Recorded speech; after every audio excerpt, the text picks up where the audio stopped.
আসসালামু আলাইকুম সুপ্রিয় দেশবাসী, আশা করি আল্লাহর রহমতে আপনারা ভালোই আছেন। আমি প্রত্যাশা করি আপনারা আল্লাহর রহমতে সবসময় ভালো থাকবেন। আপনারা ইতিমধ্যে শুনেছেন সোশ্যাল মিডিয়ার আলোচিত সমালোচিত ইউটিউবার তৌহিদ আফ্রিদিকে আটক করেছে আইনশৃঙ্খলা রক্ষাকারী বাহিনী। এই জঙ্গি মিডিয়ার যে জমকালো রঙিন জগৎ, এর পিছনে একটা কালো জগৎ চালাতো। সে কিন্তু একটা মাফিয়া। এই মাফিয়া জুলাই আগস্ট গণহত্যার সাথে সম্পৃক্ত। সে বাড্ডায় এক জুলাই যোদ্ধা, যার নাম ছিল দুর্জয়, তাকে এলো পাতাড়ি গুলি করে তার একটি চোখ অন্ধ করে দেয়। এছাড়া যাত্রাবাড়ি এবং সায়দাবাদে যে গণহত্যা হয়েছিল, সেখানেও নাকি সে অস্ত্র সরবরাহ করেছিল। চিন্তা করেন কত দুর্দর্শ। আওয়ামী লীগের লোকেরা এরকম দুর্দর্শ হয়ে থাকে। এছাড়া জুলাই আগস্টের সময় আলোচিত সমালোচিত যে বাতের হোটেলের ডিবির হারুন ছিল, তার একটা নগ্ন ভিডিও ছড়িয়ে পড়েছিল। সেই নগ্ন ভিডিও সোশ্যাল মিডিয়া থেকে রিমুভ করার জন্য যে সমস্ত সোশ্যাল মিডিয়া এক্সপার্ট রয়েছে, তাদেরকে জিম্মি করে জোর করে কাজ করিয়ে এই ডিবির হারুনের সেই নগ্ন ভিডিও সোশ্যাল মিডিয়া থেকে রিমুভ করাবার জন্য এই তৌহিদ আফ্রিদি অনেক প্রেশার ক্রিয়েট করেছিল।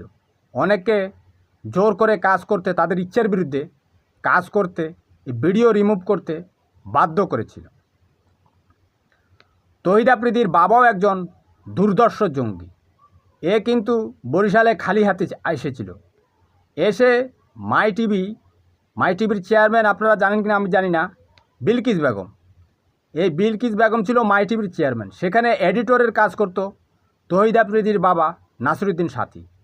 পরে সে পুরো টিভি চ্যানেলটাই দখল নিয়ে নেয়। দখল করে হাজার হাজার কোটি টাকার মালিক হয়ে যায়। ঢাকা শহরের অনেক বাড়ি তারা দখল করেছিল।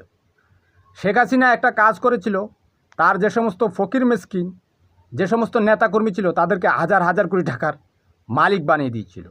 সবগুলো অবৈধ পন্থায়, কোনো বিচার ছিল না। কারো ধারে গেলে কোনো বিচার হতো না, আইন আদালত কোনো কিছু কাজ করতো না। এই তৌহিদ আফ্রিদি মিডিয়ার জমকালো আলোক রশ্মির নিচে যে সমস্ত দুর্দর্শপনা চালাতো, তার মধ্যে একটা হচ্ছে সুন্দরী সুন্দরী নারীদেরকে মিডিয়া আকৃষ্ট করে তাদেরকে জিম্মি করে ভোগ করত। কথা বুঝতে পেরেছেন? নারীরা তো আবার মিডিয়ার জমকালো আলো দেখলে তারা বেহুশ হয়ে পড়ে।